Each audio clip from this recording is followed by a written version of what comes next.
आता कैलास अडगावकर ज्वेलर्स सोबत सोनं घेणं झालं आणखीन सोपं. मेकिंग चार्जेसवर तब्बल 50% सूट. मर्यादित कालावधीसाठी नक्कीच भेट द्या.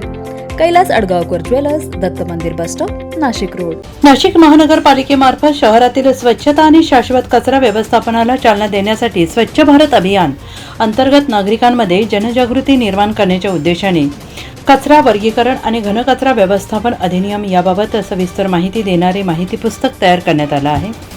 जागतिक वसुंधरा दिन निमित्ताने या माहिती पुस्तकाचे अनावरण महापौर हिमगौरी आडके, उपमहापौर विलास शिंदे तसेच स्थायी समिती सभापती मच्छिंद्र सानप यांच्या हस्ते करण्यात आले आणि याबाबत मनपा महापौर हिमगौरी आडके यांनी माहिती दिली. आज जागतिक वसुंधरा दिवस आहे आणि त्या निमित्ताने अनेक उपक्रम खरं तर काही गेल्या महिनाभरापासून आम्ही विचारपूर्वक मांडत आहोत. नाशिक महानगरपालिका आणि येणाऱ्या कुंभ पर्वाची ही गोष्ट लक्षात घेता आम्ही असं ठरवलं आहे की आपल्या सगळ्यांनाच नाशिक हे अतिशय स्वच्छ, सुंदर आणि हरित हवं आहे. पण असं नाशिक जेव्हा उभं करायचं आहे ते सगळ्यांच्या सहभागाने होणार आहे.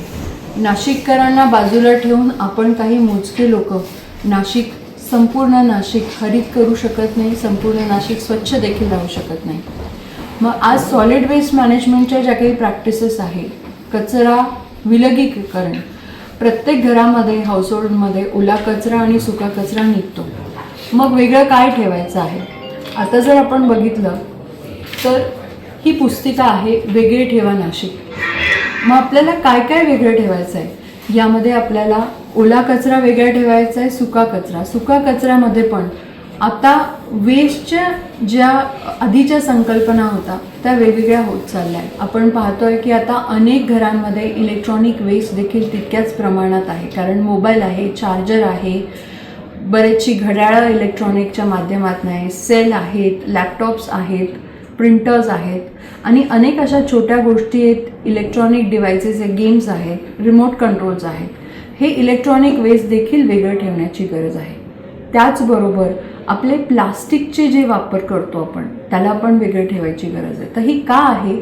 आता पर्यावरणपूरक जगणं हे आपण शिकलं पाहिजे. जेव्हा आपण एखादी प्लास्टिकची वस्तू वापरतो तर रियूज आणि रिसायकल त्याचा झाला पाहिजे. आपण म्हणतो दंडात्मक कारवाई का करायला हवी? तर नक्कीच जेव्हा 50 मायक्रॉनच्या खाली प्लास्टिक वापरलं जातं ते अतिशय खराब असतं एन्व्हायरमेंटसाठी, कारण त्याचं डिग्रेडेशन होत नाही आणि याला विघटीकरणाकरता अनेक शेकडो वर्ष लागतात आणि त्यामुळे ते प्लास्टिक असंच आपल्या पर्यावरणाला त्रास देत राहतं. त्यापेक्षा ते रियूज आणि रिसायकल करून आपण वापरू शकतो, ही एक वेगळी संकल्पना आहे.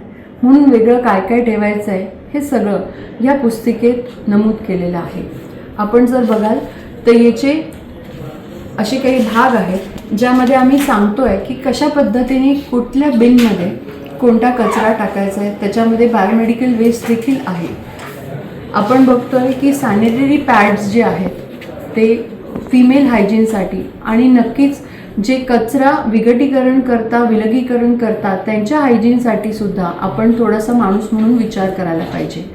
एक कॉन्सेप्ट आहे की आपले सॅनिटरी पॅड्स किंवा डायपर्स आपण जे वापरतोय, सॅनिटरी पॅड्स विशेष करून रेड डॉट टाकून जर आपण एका बॅगेत टाकले पेपर बॅगमध्ये तर विघटीकरण किंवा विलगीकरण करणाऱ्याला लक्षात येतं की हे सॅनिटरी पॅड्स आहे किंवा हे सॅनिटरी वेस्ट आहे.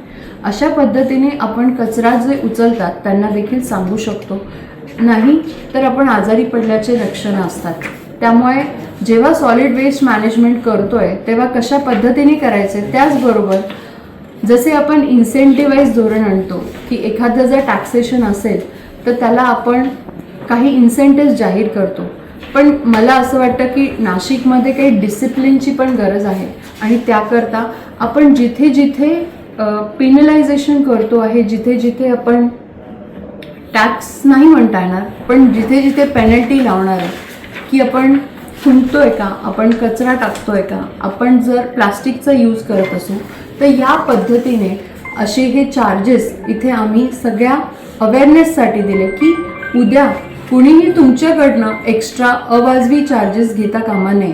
त्यामुळे अशा पद्धतीची पारदर्शकता खरं तर नाशिक महानगरपालिका म्हणून आम्ही राबवतो आहोत. जनजागृती उपक्रम मनपा आयुक्त मनीषा खत्री तसेच अतिरिक्त आयुक्त अमित रंजन आणि करिश्मा नायर यांच्या मार्गदर्शनाखाली तयार करण्यात आलेला असून सदर माहिती पुस्तक नवी दिल्ली या संस्थेमार्फत जनजागृती कामी उपलब्ध करून देण्यात आले आहे. या माहिती पुस्तकाच्या माध्यमातून नागरिकांना घरगुती तसेच व्यावसायिक स्तरावर ओला आणि सुका कचरा वेगळा ठेवणे, ओल्या कचऱ्यावर स्थानिक पातळीवर कंपोस्टिंग प्रक्रिया राबवणे तसेच सुक्या कचऱ्याचा पुनर्वापर आणि पुनर्प्रक्रिया करण्याबाबत मार्गदर्शन करण्यात आले आहे. NCN न्यूजसाठी रोहन धनी, नाशिक.